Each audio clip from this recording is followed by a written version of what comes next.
Hello students, हम लोग पहले लेक्चर में अभी pure rolling rotation plus translation के कुछ cases, pure rolling on stationary surface वो डिस्कस किया था। इसके बाद हम लोगों ने मूविंग सरफेसेस की भी कंडीशन पढ़ी थी। स्टेशनरी सरफेसेस के लिए v equal to are omega, और अगर एक्सेलरेटेड प्योर रोलिंग है तो बी इक्वल टू साथ में आपका साथ में आपका आर ओमेगा के साथ ए इक्वल टू आर अल्फा भी होगा। और एक्सेलरेटेड प्योर रोलिंग के लिए कंडीशन यही है कि एक्सटर्नल फोर्स कुछ काम करना चाहिए। ठीक, चलिए, तो अभी जो हम प्योर रोलिंग की बात कर रहे थे तो उसी प्योर रोलिंग पे आगे की ओर और बढ़ते हैं और प्योर रोलिंग के कुछ क्वेश्चंस करते हैं प्योर रोलिंग के लिए, और उसके बाद इंक्लाइन प्लेन के ऊपर प्योर रोलिंग की बात करेंगे। चलिए,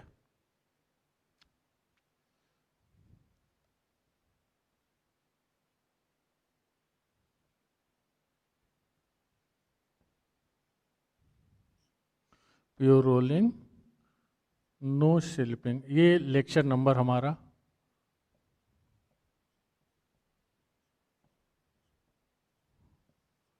5 रहेगा। Lecture number 5, no slipping.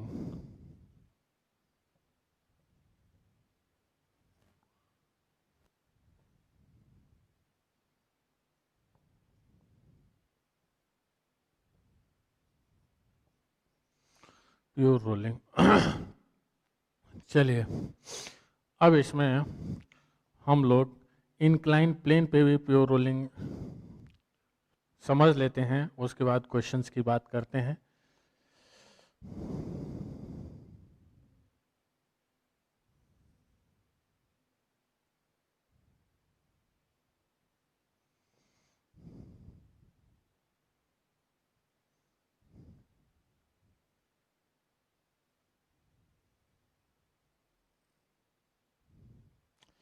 देखिए, एक ऑब्जेक्ट नीचे की ओर आ रहा है जो डिस्क, सिलेंडर या स्फीयर में से कुछ भी हो सकता है, रिंग भी हो सकता है। मास m है, रेडियस r है और मोमेंट ऑफ इनर्शिया I है। हम इसमें कंपोनेंट्स करते हैं एम जी साइन थीटा। नीचे आते हुए हम प्योर रोलिंग इंक्लाइन प्लेन पे देखते हैं, ऊपर जाते हुए भी देख सकते हैं, कोई प्रॉब्लम नहीं है। अब स्टैटिक फ्रिक्शन होगा, वो ऊपर की ओर होगा, एम जी कॉस थीटा,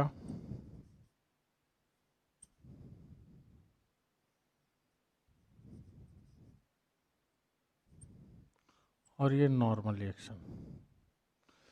मैं एक चीज़ क्लियर करना चाहूँगा, कई लोग कंफ्यूज इसमें ये रहते हैं कि फ्रिक्शन आपका ऊपर आएगा या नीचे आएगा, तो ये चीज़ भी यहीं पे अपने क्लियर कर लेते हैं अच्छे से। देखो, ये आपका रोल करता हुआ ऑब्जेक्ट आ रहा है, गारंटी के साथ इसमें ये तो इधर ही होगा क्योंकि नीचे आ रहा है with the influence of m ji sine theta.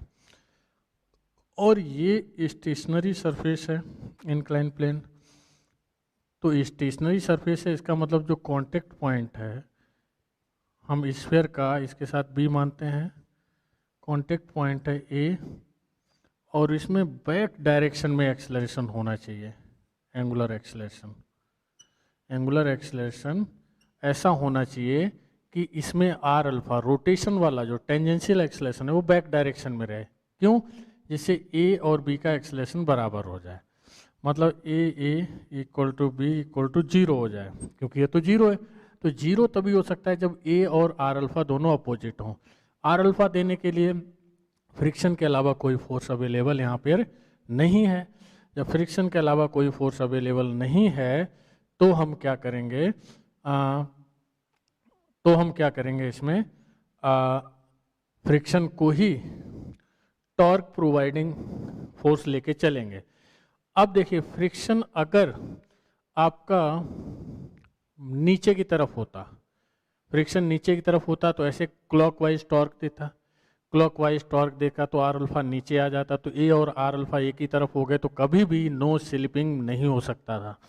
तो स्लिपिंग ना हो इसके लिए आर अल्फा ऊपर होगा, आर अल्फा ऊपर होगा इसके लिए अल्फा एंटी क्लॉकवाइज होना चाहिए। तो अल्फा एंटी क्लॉकवाइज देने के लिए एक्सेलरेशन आपका ऊपर ही होगा।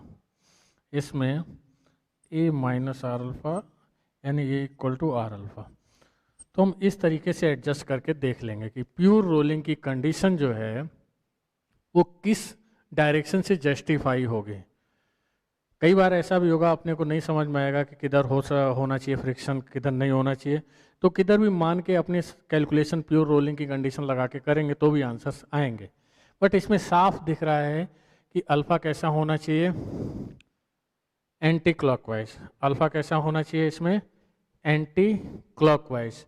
एंटी क्लॉकवाइज होगा तभी आर अल्फा इसमें ऊपर जाएगा। चलिए, अब रोटेशन भी है इसमें, ट्रांसलेशन भी है और नो स्लिपिंग भी है, तो इसका मतलब ये रोटेशन प्लस ट्रांसलेशन का परफेक्ट केस प्योर रोलिंग वाला हुआ। बट एक्सटर्नल फोर्सेस लग रहे हैं तो ये एक्सेलरेटेड प्योर रोलिंग का केस बोला जाएगा। तो इसमें एक बार अपने ट्रांसलेशन की बात करें तो क्या होगा, m ji sine theta minus f s equal to क्या हो जाएगा, एम ए, पहली इक्वेशन। दूसरा रोटेशन के लिए f s into r equal to क्या हो जाएगा, आई सी एम मतलब आई अल्फा। तो एफ एस इक्वल टू हो जाएगा और ए इक्वल टू क्या होगा, आर अल्फा। हम थर्ड से अल्फा की वैल्यू रखते हैं 2 में और फिर फर्स्ट क्या सॉल्व करते हैं, तब क्या हो जाएगा, f s equal to I a upon are square. Alpha equal to a by r आएगा और फर्स्ट में पुट करते हैं इसको, तो क्या आ जाएगा, m ji sine theta minus I upon are square equal to M a, यानी कि m ji sine theta equal to a m plus I upon are square. और ए इक्वल टू क्या आ जाएगा यहाँ पे, एम जी sine theta upon m plus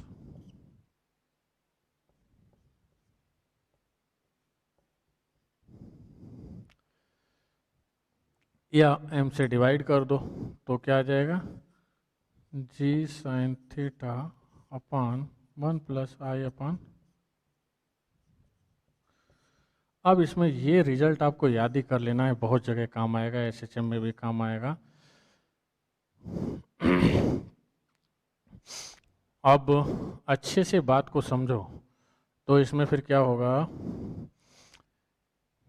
अगर हम आई को इंक्रीज करते हैं तो आई अपान एम आर स्क्वायर पूरा टर्म इंक्रीज होगा, ये पूरा टर्म इंक्रीज होगा मतलब डिनोमिनेटर इंक्रीज होगा, मतलब ए की वैल्यू डिक्रीज होगी। अब ये इसलिए समझना जरूरी है कि ढेर सारे क्वेश्चन ऐसे एडवांस में भी आए हैं, जेई में भी आए हुए हैं इंक्लाइंड प्लेन पे रोलिंग को लेके, कि हम लोग 2-3 ऑब्जेक्ट ऊपर से छोड़ते हैं तो नीचे आने में स्पीड किसकी ज़्यादा होगी, टाइम किसको कम लगेगा, एट्सेट्रा एट्सेट्रा। तो हम लोग इसमें क्या करते हैं, ए कम कंपेयर करते हैं, जैसे हम रिंग लेते हैं, डिस्क लेते हैं और स्फीयर लेते हैं। सबसे ज़्यादा इनमें देखो, इसमें अगर मास सेम है, रेडियस सेम है, कंपेयर करो, ये एम आर स्क्वायर, ये एम आर स्क्वायर बाई 2, ये क्या होता है 2/3, यानी कि 2/3 या 2/5 हॉलो या सॉलिड के हिसाब से। इसका मतलब सबसे ज़्यादा इसका, इसके बाद इसका, इसके बाद इसका, सबसे कम इसका। ठीक है, तो हम लोग क्या लिखेंगे, रिंग का मोमेंट ऑफ इनर्शिया डिस्क से बड़ा है, डिस्क से इससे बड़ा है।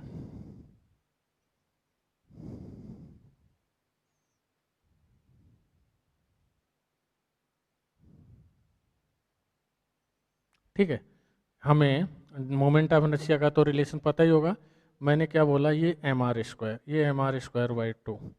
ठीक है, और ये हम लेते हैं 2/5 mr²। हमने क्या कर लिया, 2/5 mr², सॉलिड ले लिया। ठीक है, स्क्वायर मतलब सॉलिड स्क्वायर, लिख भी देता हूँ जिससे कंफ्यूजन ना हो। तो अब देखोगे मोमेंट ऑफ इनर्शिया, इसमें जिसका मोमेंट ऑफ इनर्शिया ज़्यादा है उसका एक्सेलरेशन सबसे कम होगा। इसका मतलब ये है AR less than AD less than AS। तो इस सबसे ज़्यादा जो एक्सेलरेशन होगा वो किसका होगा, सॉलिड स्फीयर का होगा। और इस फार्मूले को बिल्कुल रट मारना है क्योंकि ये काफ़ी जगह काम आने वाला है आगे। चलिए अब इसी का यूज़ करके डिफरेंट चीज़ें देख। चलिए हम लोग अब इसमें ये डायग्राम बना रहने देते हैं, जितनी भी चीज़ें इसमें समझनी है पहले समझ लेते हैं।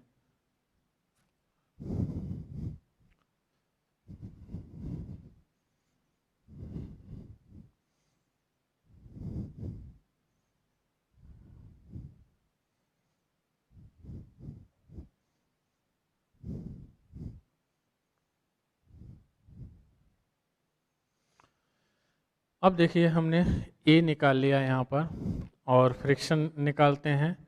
तो अभी क्या पढ़ा था, mg sin theta minus f s equal to M a. तो mg sin theta minus m, और ए की जगह पे हम ये रखते हैं mg sin theta upon m plus I upon are square equal to f s. M ji sine theta बाहर ले लेते हैं, 1 माइनस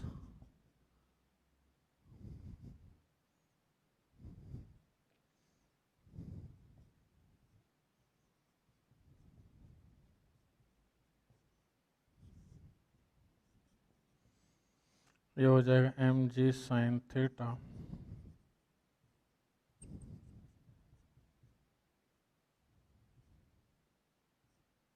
अपान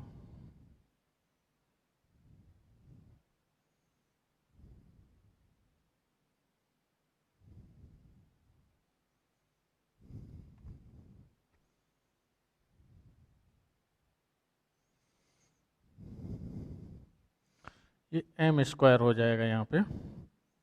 तो ये एम बचेगा upon M plus I upon are square. तो एम से एम चला गया, तो एफ एस की वैल्यू क्या आ जाएगी, I by R square M ji sine theta, या डायरेक्ट फ्रिक्शन का जो फॉर्मूला था उसमें रख सकते थे, I upon are square into A. Upon में क्या आएगा, M plus I upon are square. अब हम क्या करते हैं इसमें,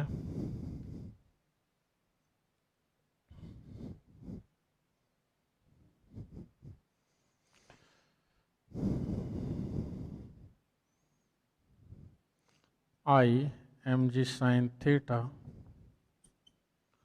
upon M are square plus I. अब क्या करते हैं, हम आई से डिवाइड कर देते हैं। तो क्या आ जाएगा, m ji sine theta upon 1 plus m are square upon I. अब एक चीज़ और देखिएगा, इसमें अगर आई कम है तो प्योर रोलिंग के लिए आई कम है तो ये वाला टर्म ज़्यादा होगा, यानी m are square by I, ये वाला टर्म बढ़ेगा, ये वाला टर्म बढ़ेगा। इसका मतलब पूरा का पूरा डिनोमिनेटर की वैल्यू जो है, आई की वैल्यू हमने घटाई तो m are square by I बढ़ा। ठीक है, इसका मतलब ये है कि पूरा का पूरा डिनोमिनेटर बढ़ा। इसका मतलब ये है कि स्टैटिक फ्रिक्शन इसमें घटेगा। तो जिसके लिए आई कम होगा, जिसके लिए आई कम होगा उसके लिए, जिसके लिए आई कम होगा उसके लिए स्टैटिक फ्रिक्शन कम होगा। जैसे हमने रिंग, डिस्क और सॉलिड स्फीयर, एसएस लिख देता हूँ, सॉलिड स्फीयर, इसमें हमने देखा था रिंग का सबसे ज़्यादा है, उसके बाद डिस्क का है, उसके बाद सॉलिड स्फीयर का है।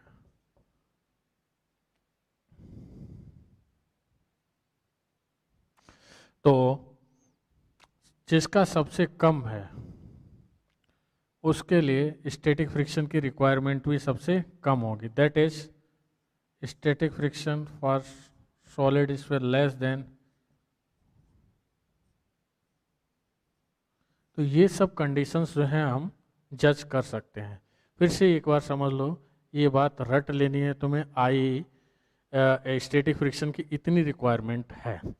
तो अगर आई कम होगा, आई कम होगा तो इसका मतलब क्या है, ये वाली वैल्यू ज़्यादा होगी, इसका मतलब क्या है कि पूरा का पूरा डिनोमिनेटर ज़्यादा होगा, स्टैटिक फ्रिक्शन कम होगा। तो जिसके लिए आई की वैल्यू कम उसके लिए स्टैटिक फ्रिक्शन भी कम होगा।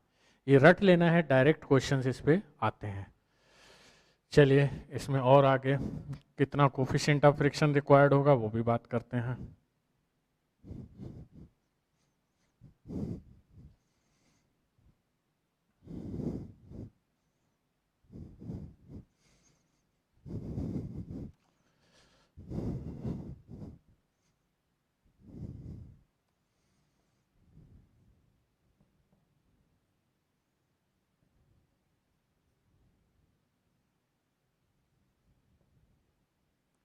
For pure rolling,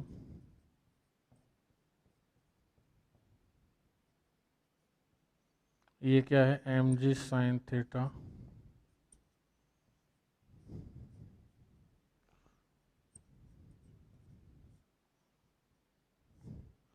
less than r equal to, ये क्या होगा, म्यू एन, एन की वैल्यू यहाँ पे आएगी एम जी कॉस थीटा। देखो नॉर्मल रिएक्शन, तो एम जी से एम जी चला गया, यानी कि tan theta less than r equal to mu 1 plus m are square by I.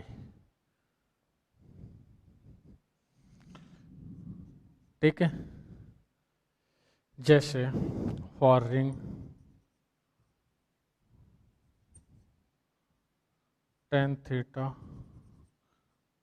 Less than r equal to mu, और ये 2 हो जाएगा।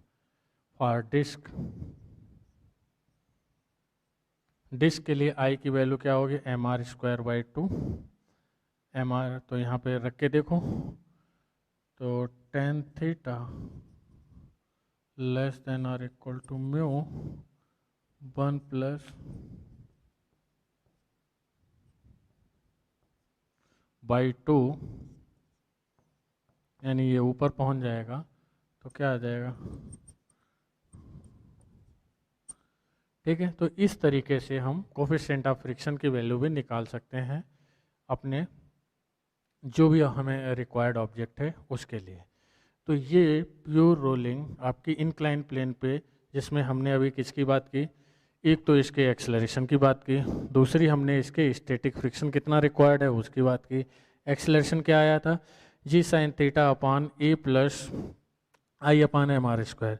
जिसका एम आई कम होगा उसके लिए एक्सेलरेशन ज़्यादा होगा। और स्टैटिक फ्रिक्शन क्या आया वो सामने लिखा है, जिसका एम आई कम उसके लिए स्टैटिक फ्रिक्शन भी कम होगा। ये डायरेक्ट रट लेने हैं, रिजल्ट्स काफ़ी काम आने वाले हैं। अब इसके बाद हम लोग बात करते हैं, जब बॉटम पे आएगा ये ऑब्जेक्ट, जब बॉटम पे आएगा तो इसमें स्पीड कितनी होगी और किसकी ज़्यादा होगी, टाइम कितना लगेगा, ये सब बातें अभी हम देखते हैं। मान लेते हैं, देखो बॉटम पे आया, स्पीड इसकी हो गई v, और एंगुलर स्पीड की ज़रूरत पड़ेगी तो ओमेगा, और एल लेंथ कवर करने के बाद आया। देखिए B square equal to you square plus 2a, A constant ही है, यू 0 है, 2a लेंथ मान लेते हैं l है, तो b इक्वल टू क्या हो जाएगा, अंडर रूट 2al, और ए क्या है, जी sine theta 1 plus I upon M R square. इसमें हमने क्या पढ़ा था, आई अगर कम होगा तो डिनोमिनेटर भी कम होगा और ए की वैल्यू ज़्यादा होगी। ठीक है, तो इसका मतलब ये है कि अगर अपने कंपेयर करें रिंग, डिस्क और सॉलिड स्फीयर, चलो ऐसे ही डिनोट करता हूँ मैं, सॉलिड स्फीयर, तो इस केस में हमने क्या पढ़ा था कि सबसे कम, सबसे ग्रेटर आई किसके लिए, रिंग के लिए, इसके बाद डिस्क, इसके बाद सॉलिड स्फीयर। ठीक है, तो इसका मतलब सबसे ज़्यादा जो एक्सेलरेशन होगा वो सॉलिड स्फीयर, इसके बाद डिस्क, इसके बाद किसका होगा, रिंग का। तो जिसका सबसे ज़्यादा एक्सेलरेशन होगा, एल तो सबके लिए सेम, स्पीड भी उसकी सबसे ज़्यादा होगी, इसका मतलब ये है, सॉरी सॉलिड स्फीयर, मैंने इसको एस से डिनोट किया, अरे आर कहाँ से लिख दिया, ये solid sphere greater than disc greater than ring, ये आ जाएगा। तो अगर हमसे ये पूछे कि कौन जो है हाई स्पीड से पहुंचेगा, तो अपने यहाँ से दिमाग लगा सकते हैं। अब अगर हमसे ये पूछा जाए कि टाइम टाइम किसका कम होगा किसका ज़्यादा होगा, तो फिर इक्वेशन ऑफ काइनेमेटिक्स लगाते हैं, delta x equal to u t plus half a t square. तो डेल्टा एक्स ये एल है, यू ज़ीरो है, 1/2 ए, टी की जगह पे क्या हो जाएगा, अंडर रूट 2l/a। अब यहाँ पे देखो, जिसका ए ज़्यादा होगा उसका टी कम होगा, और ए ग्रेटर किसका है, दिख रहा है हमें सॉलिड स्फीयर का, तो इसका मतलब सबसे कम टाइम किसका होगा, सॉलिड स्फीयर, इसके बाद किसका होगा, डिस्क, इसके बाद रिंग का। कम, सॉरी, ओहो, ऐसे लिखते हैं, देखो जिसका एक्सेलरेशन ज़्यादा होगा उसका टाइम कम होगा, मतलब T S less than T D less than ring, ऐसे लिखने में मिस्टेक हो रही थी। तो ये आपका जो है सबसे ज़्यादा टाइम रिंग को लगेगा, फिर डिस्क, फिर सॉलिड स्फीयर। ये सब क्वेश्चंस जो हैं आपके आसानी से इसमें सॉल्व किए जा सकते हैं, बहुत अच्छे से इसमें हम लोग सॉल्व कर सकते हैं ये सब। ठीक है, चलिए अब इसी में हम लोग इसको दूसरे तरीके से भी करें तो भी आ जाएगा। वो क्या है,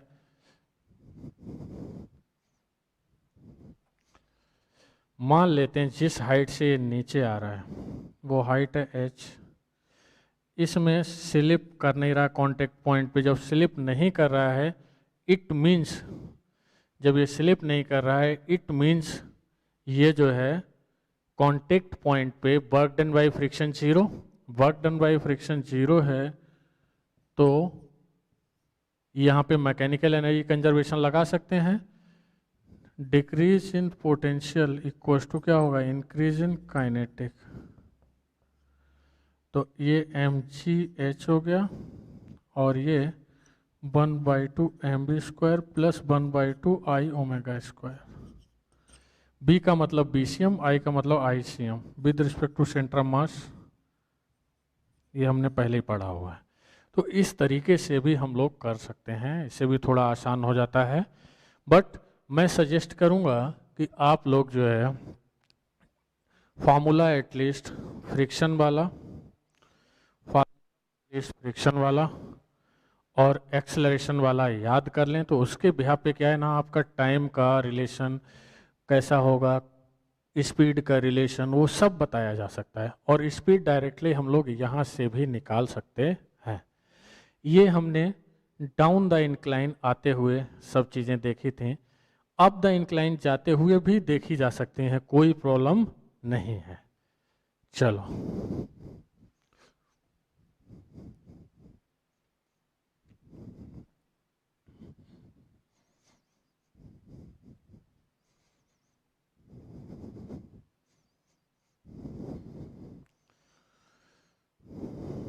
अब इसमें जो है मैं एक प्योर रोलिंग के रिलेटेड क्वेश्चन करते हैं। पहले हम इंक्लाइन प्लेन से ही शुरू करते हैं, फिर धीरे धीरे अर्थ सरफेस और वो सब कवर करते हैं। देखो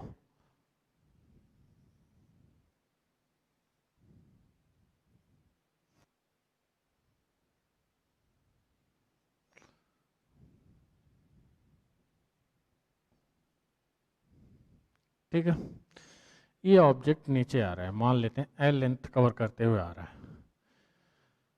हमको बॉटम पे स्पीड निकालनी है इसकी।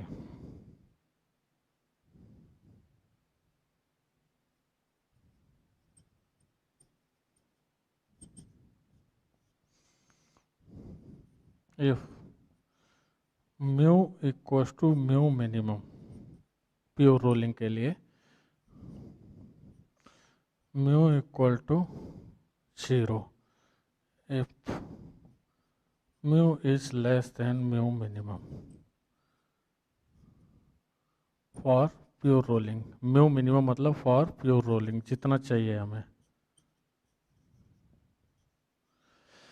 अब देखिए, अगर जस्ट उसके बराबर है या उससे ग्रेटर है, दोनों में केस कर देता हूं, तो प्योर रोलिंग होगी। प्योर रोलिंग होगी तो बी इक्वल टू √2al ही होना है। अभी हमने पढ़ा है v square equal to you square plus 2a delta x की जगह एल रख देंगे। बट यहाँ पर ए की वैल्यू क्या होगी, जी sine theta 1 plus I upon M R square, ये प्योर रोलिंग में होगी। अब दूसरा म्यू 0 है, इसका मतलब स्मूथ है, तो इसमें तो सीधे सीधे इसमें कब रोटेशन और ट्रांसलेशन होगा ही नहीं, सीधे सीधे स्लाइड करते हुए आएगा, एक ही जगह आ जाएगा जी साइन थीटा। अब अगर ये स्लाइड करते हुए आएगा, बट इसमें रोटेशन और ट्रांसलेशन दोनों होंगे। देखो मैं केस इसका भी बना देता हूँ, ये वाला। जब ये ऐसा है, म्यू 0 है, तो सेंट्रा मास पे एम जी साइन थीटा नीचे, नॉर्मल एक्शन ऊपर, एम जी कॉस थीटा ये, और सेंट्रा मास के अबाउट टॉर्क देने के लिए कोई फोर्स नहीं है, इसका मतलब इसमें रोटेशन पॉसिबल नहीं है, ओनली ट्रांसलेशन। अब जब आया ये थर्ड वाला केस, तो इसमें एक ही वैल्यू आएगी जी साइन थीटा माइनस म्यू जी कॉस थीटा। क्यों? क्योंकि ये स्लाइड करते हुए आएगा, स्लिप करते हुए आएगा। देखो ये थीटा हमने लिया और ये इधर एम जी साइन थीटा, नीचे फ्रिक्शन, वो भी काइनेटिक होगा, और इसको सॉल्व कर लेंगे तो ये हो जाएगा। तो हमारे लिए, और ये इधर एम जी कॉस थीटा,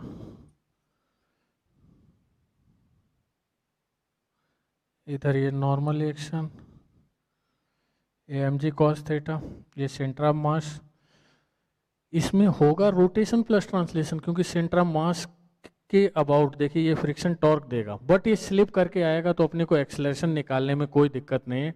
क्या आ जाएगा, m ji sine theta minus mu M g cos theta equal to M a. ये कहाँ से आया है, m a equal to m ji sine theta minus mu M g cos theta.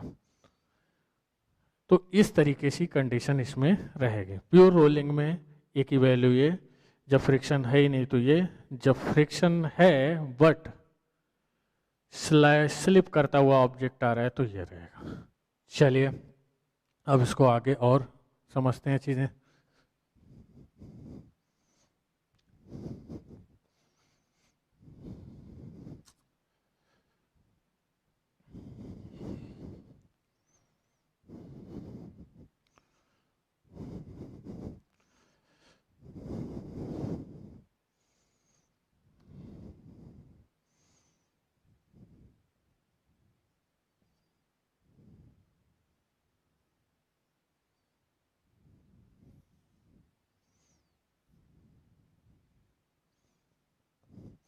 ये surface sufficient rough है, coefficient of friction mu दिया है, और इनिशियल इस वेलोसिटी बी नॉट दी है, और ये हमें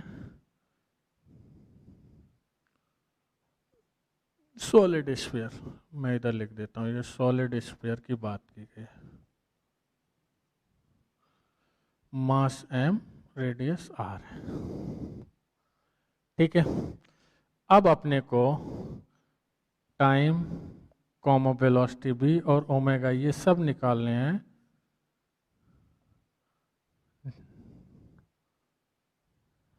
just after pure rolling, just after pure rolling.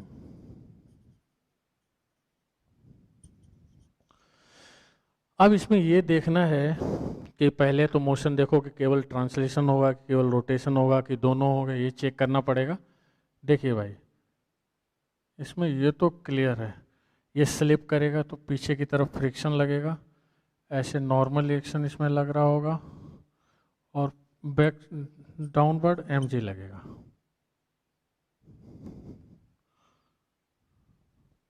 ठीक है, और आगे की ओर तो जा ही रहा होगा इस तरीके से। तो जो ये फ्रिक्शन है वेलोसिटी के अपोजिट है, मान लेते हैं यहाँ बीच में कहीं वेलोसिटी बी डैश हो गई, वेलोसिटी को घटाएगा, और ये फ्रिक्शन आप ध्यान से देखिए ऐसे एंटी क्लॉकवाइज टॉर्क देगा, क्लॉकवाइज टॉर्क देगा, सॉरी क्लॉकवाइज टॉर्क देगा, तो ऐसे एंगुलर वेलोसिटी भी आना शुरू होगी इसके अंदर। तो आगे चल के हम लोग टाइम टी पे कभी न कभी ऐसी सिचुएशन आएगी जब ये प्योर रोलिंग करेगा, प्योर रोलिंग करेगा ग्राउंड के ऊपर, तो हो जाएगा b equal to are omega, और ये स्लिप करना बंद कर देगा। जब स्लिप बंद करना बंद कर देगा, बाहर से कोई फोर्स इसमें लगाया नहीं गया है, तो इट मीन्स ये है कि ये फ्रिक्शन की वैल्यू जीरो कर देगा, फिर फ्रिक्शन की रिक्वायरमेंट नहीं है। फ्रिक्शन की रिक्वायरमेंट तभी तक है जब तक ये स्लिप कर रहा है। तो अब हम जो है t इक्वल टू जीरो वाला केस और t equal to t time वाला केस यहाँ तक बात करते हैं। तो जो फ्रिक्शन है वो हमारा क्या होगा, म्यू इंटू एन, यानी कि म्यू एम जी और इक्वल टू एम ए, तो एक्सलेशन आ जाएगा म्यू जी। ये हमने ट्रांसलेशनल मोशन देखा है, और ये कांस्टेंट भी है, कोई इसमें वेरिएबल वाला टर्म नहीं है। तो टाइम टी पे, और ये एक्सलेशन इनिशियल वेलोसिटी के अपोजिट होगा, क्योंकि फ्रिक्शन भी इनिशियल वेलोसिटी के अपोजिट ही होगा। पॉजिटिव एक्स में स्लिप कर रहा है तो फ्रिक्शन किधर होगा, नेगेटिव एक्स में होगा, ऐसे। तो हम लोग b इक्वल टू क्या लिखेंगे, b not minus mu g into t, ये इक्वेशन बन हो गई ट्रांसलेशन मोशन। अब रोटेशन देखते हैं, तो सेंटर ऑफ मास के अबाउट ही टॉर्क देखना है, क्योंकि ये जो है रोटेशन और ट्रांसलेशन का केस है। तो सेंटर ऑफ मास के अबाउट रोटेशन, इसका टॉर्क कितना होगा, F into are I alpha. ये हमने क्या लिया हुआ है, सॉलिड स्फीयर, तो 2/5 mr स्क्वायर अल्फा, F से F, और ये म्यू एम जी में डायरेक्ट लिख देता हूँ, 2/5, तो अल्फा इक्वल टू क्या आएगा, 5/2 म्यू जी बाई आर। अब इसमें a equal to r alpha मत कर देना, क्योंकि ये स्लिप हो रहा है। A equal to r alpha इसमें पॉसिबल भी नहीं है, क्योंकि एक्सटर्नल फोर्स लग नहीं रहा है। एक्सटर्नल फोर्स हो तो ही प्योर रोलिंग के केस में ए इक्वल टू आर अल्फा होता है। अब हम ये हमने रोटेशनल मोशन देखा है, omega naught plus alpha T लगाते हैं, क्योंकि ओमेगा इनिशियल जीरो था, जो भी है फिर बढ़ेगा ही, घटने की बात इसमें नहीं है, इसलिए प्लस लगाया। ये हो गया 5/2 mu g by r into t, ये 2 हो गया। और जब प्योर रोलिंग होगी, ड्यूरिंग प्योर रोलिंग, जब प्योर रोलिंग होगी तो b इक्वल टू क्या होगा, आर ओमेगा। b और ओमेगा 1 और 2 से रखते हैं, तो b not minus mu g t equals to are omega, यानी 5/2 to mu c by r into r. तो बी नॉट इक्वल टू क्या आ जाएगा, mu c t plus 5/2 mu c t. तो ये क्या आएगा, 7/2 mu c t v not. तो टाइम कितना आ जाएगा, 2 B not upon 7 mu c. चलो टाइम आ गया, टाइम आ गया। तो अब 1 से 1 का यूज़ करो बी को निकालने में, B not minus mu C 2 B not upon 7 mu सी।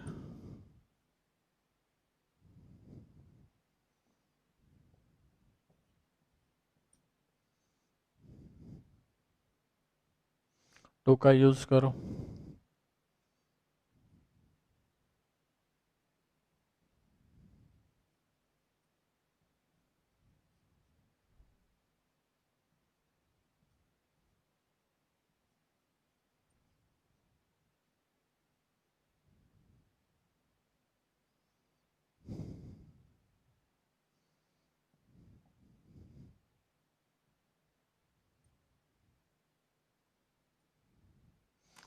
ये आपका ओमेगा आ गया। तो इस तरीके से ये बहुत कॉमन क्वेश्चंस होते हैं जिनमें हम लोग प्योर रोलिंग की कंडीशन लगा के सॉल्व करते हैं। बी, इसमें तीनों बातें पूछ ली जाती हैं कभी कभी। मान लो पैराग्राफ आ गया ये एडवांस में, तो बी भी पूछ लेगा, ओमेगा भी पूछ लेगा और टाइम टी भी पूछ लेगा। अब इसको करने का एक आसान मेथड भी मैं बता देता हूँ।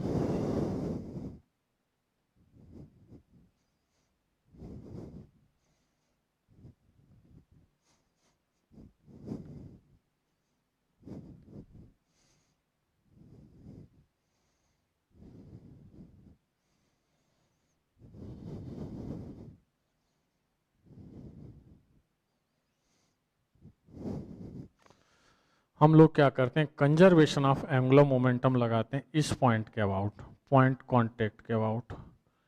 एन और एम जी और फ्रिक्शन तीनों कांटेक्ट पॉइंट्स।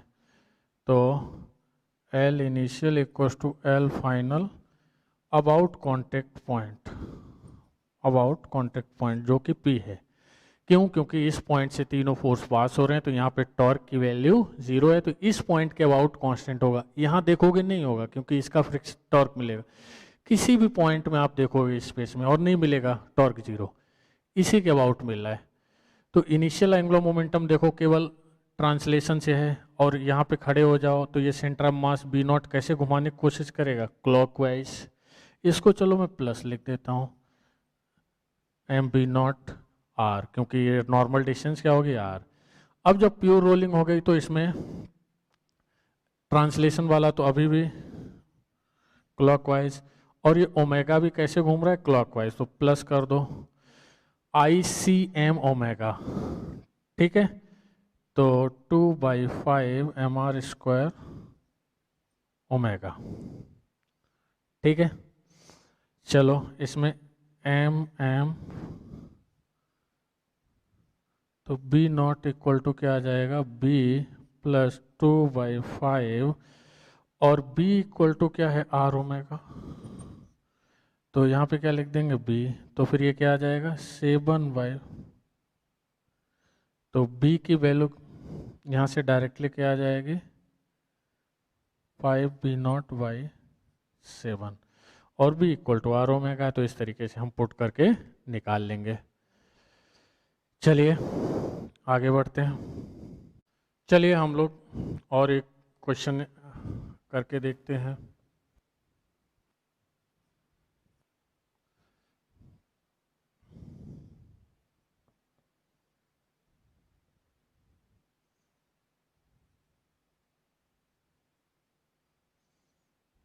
ये हमने डिस्क लिया है,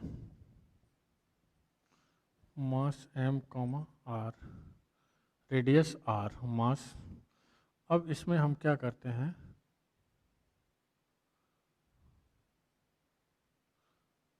इनिशियली एंगुलर वेलोसिटी और सफिशिएंट फ्रिक्शन है, कोफिशिएंट फ्रिक्शन का म्यू है, और initial angular velocity omega naught देके छोड़ दिया है। तो हमें फिर से वही बताना है कि प्योर रोलिंग में बी क्या होगा, ओमेगा क्या होगा और टाइम टी कितना लगेगा। देखिए कोई एक हम बीच का, इसमें अपने को बी निकालना है, टी निकालना है और ओमेगा निकालना है प्योर रोलिंग में।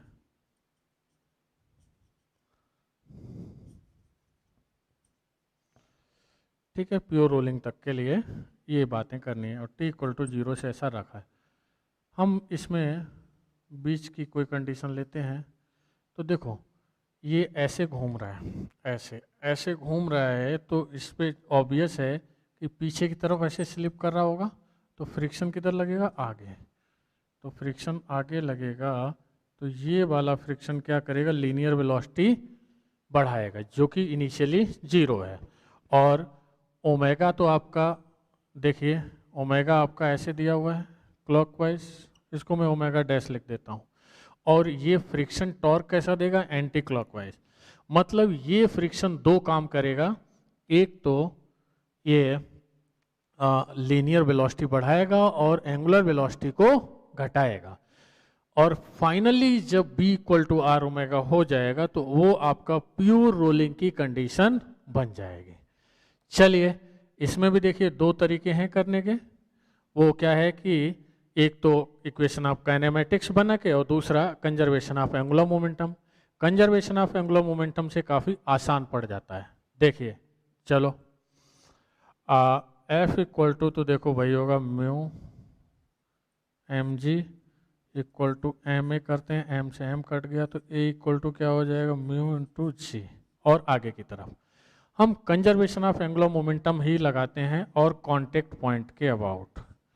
इनिशियली देखिए केवल रोटेशनल एंगुलर मोमेंटम है और वो क्लॉकवाइज, तो इसको मैं चलो प्लस ही कर देता हूँ। आई ओमेगा, आई क्या होगा, डिस्क का M are square by 2 with respect to centre of mass. अब इसमें देखिए दोनों है ट्रांसलेशन और रोटेशन, इसको मैंने प्लस माना था तो प्लस ही रहने देते हैं। और ये कांटेक्ट पॉइंट के अबाउट सेंटर ऑफ मास को कैसे घुमाएगा, ये नॉर्मल डिस्टेंस आर, यहाँ पे खड़े हो जाओ, ये वेलोसिटी दी तो कैसे घुमाएगा, क्लॉकवाइज, तो ये भी प्लस हो जाएगा एम बी आर। तो अपने इसमें 2 से तो मल्टीप्लाई करते हैं और m हटा देते हैं, तो R square omega not equals to क्या आ जाएगा, R square omega plus 2b into R. R भी एक हटा दो तो R omega not equal to are omega plus 2b। R omega जब प्योर रोलिंग आएगी यहाँ पर ग्राउंड के ऊपर, तो ये तो तय है कि b इक्वल टू क्या होना है, आर ओमेगा। यानी कि R omega not equal to क्या आ जाएगा, इसकी जगह पे b रखेंगे 3b, यानी b इक्वल टू आ जाएगा 1/3 आर ओमेगा नॉट। जब ये आ गया ओमेगा इक्वल टू क्या आएगा आपका, b/r, यानी b equal to are omega, यानी कि ये आ जाएगा ओमेगा नॉट बाई 3। ये डायरेक्टली हम लोग ऐसे निकाल सकते हैं। अब बात आती है टाइम की, चाहे तो लीनियर मोशन ले लो चाहे एंगुलर, दोनों से ही आएगा। इसमें बीच में प्लस इसलिए लगाया मैंने b equal to U plus A T लेने के दौरान, क्योंकि इनिशियल वेलोसिटी 0 है, 0 से बढ़ के b हुई है तो बढ़ा रहा है फ्रिक्शन, इसमें वेलोसिटी की डायरेक्शन में ही फ्रिक्शन है। इनिशियल वेलोसिटी 0 और a क्या है, और b फाइनल b की वैल्यू क्या है, आर ओमेगा नॉट बाई 3, ये हो जाएगा म्यू सी। तो t इक्वल टू क्या हो जाएगा, R omega naught upon 3 mu G. ये टाइम आ जाएगा। तो इस तरीके से ये प्योर रोलिंग में आपको सारी चीज़ें पता चल जाएंगी। अब मान लो हमने पहला क्वेश्चन किया था जिसमें केवल ट्रांसलेशन दिया इनिशियली, हमने ये क्वेश्चन किया जिसमें केवल रोटेशनल दिया। अगर हम अब रोटेशन और ट्रांसलेशन दोनों दें फिर प्योर रोलिंग की बात करें तब एक क्वेश्चन ऐसा भी करते हैं।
देखिए इसमें भी अपने को बी निकालना है, ओमेगा निकालना है और टी निकालना है प्योर रोलिंग तक के लिए, प्योर रोलिंग तक के लिए।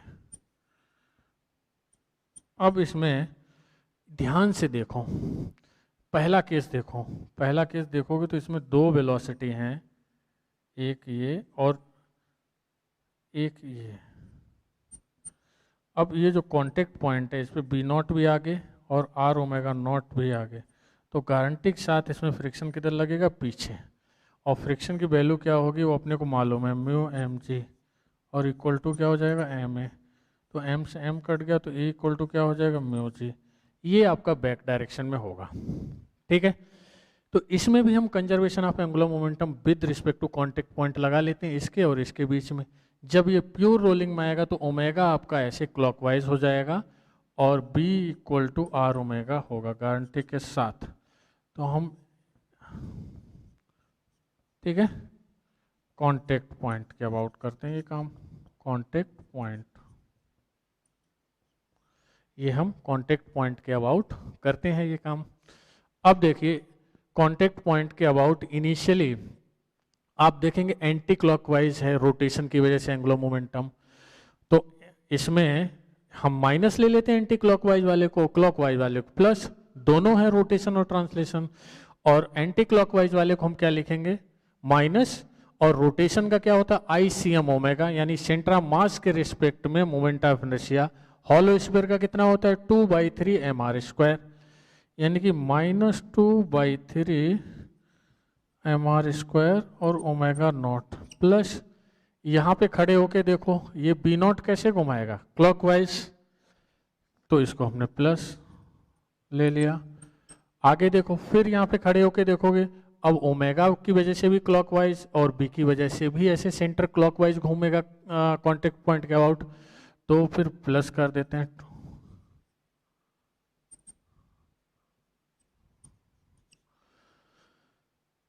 अब देखिए एक एम और एक आर, एक एम और एक आर सबसे उड़ा देते हैं, तो ये क्या बचेगा, -2/3 R omega naught plus B not equal to 2/3 R omega plus B. हमें by default B not equal to are omega naught, ये देखो कंडीशन पहले भी दे रखी है। इस कंडीशन को देने के पीछे ये है लॉजिक की थोड़ा सा आसान हो जाए आगे की कैलकुलेशन। तो ये -2/3 प्लस 1 और बी नॉट इक्वल टू, इसकी जगह पे भी बी रखेंगे तो बी बाहर ले लो, 2/3 प्लस 1। इसका एलसीएम लेंगे तो ये क्या आएगा, B0/3, और ये क्या आएगा 5/3B। तो B इक्वल टू क्या आ जाएगा, B0/5, और ओमेगा इक्वल टू क्या होता है, B/R, B/R प्योर रोलिंग में, यानी क्या आ जाएगा B0/,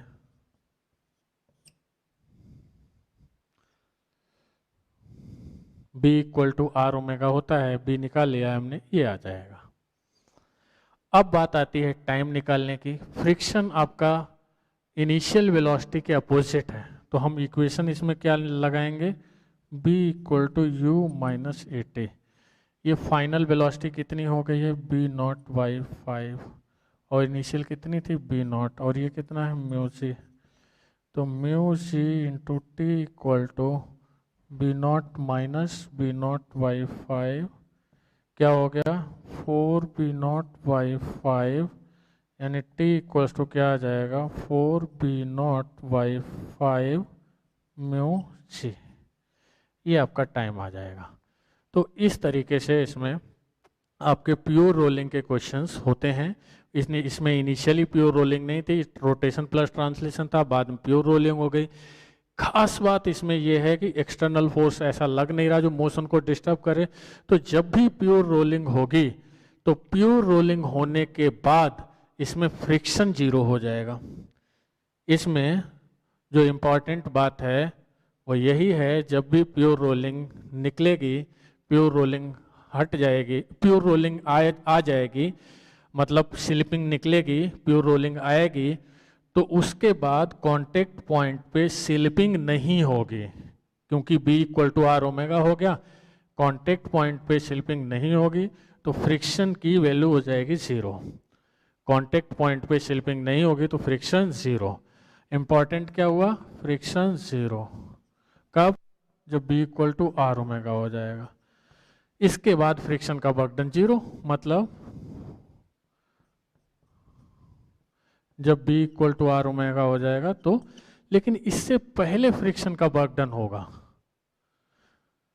तो वो फ्रिक्शन का बर्डन आप कैसे निकाल लेंगे कि फाइनल माइनस के इनिशियल करके, अगर ये पूछा जाए बिफोर रोलिंग।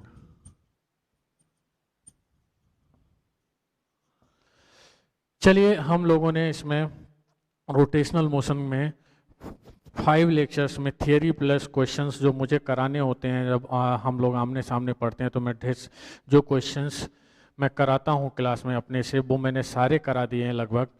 इसमें मोस्ट ऑफ द क्वेश्चंस मुझे ऐसा लगता है तुम लोगों को समझ में आ जाएंगे। फिर भी अगर कोई प्रॉब्लम रहती है तो बताइएगा, उसको हम लोग जो है बाद में डिस्कस करेंगे। और अब नेक्स्ट लेक्चर्स में 1 या 2 लेक्चर में, 2 लेक्चर एटलीस्ट, जिसमें हम लोग रोटेशनल मोशन की HCB के क्वेश्चंस लगाएंगे। HCB के क्वेश्चंस मैंने लास्ट में इसलिए छोड़े थे इस बार, क्योंकि अगर मैं खाली पहले थियरी का एक्सप्लेन कर देता फिर क्वेश्चन पे आता तो रोटेशनल मोशन आप समझ नहीं पाते। मैंने अच्छे से अच्छे क्वेश्चन में इंक्लूड करने की कोशिश की, जिससे कि मैक्सिमम कंसेप्ट आपके क्लियर साथ में हो जाएं। अब हम HCB के क्वेश्चंस के थ्रू फिर से एक बार उसको रिकैप कर लेंगे, तो काफ़ी बेहतरीन तरीके से आपको समझ में आ जाएगा। Okay, best of luck, thank you, enjoy the learning.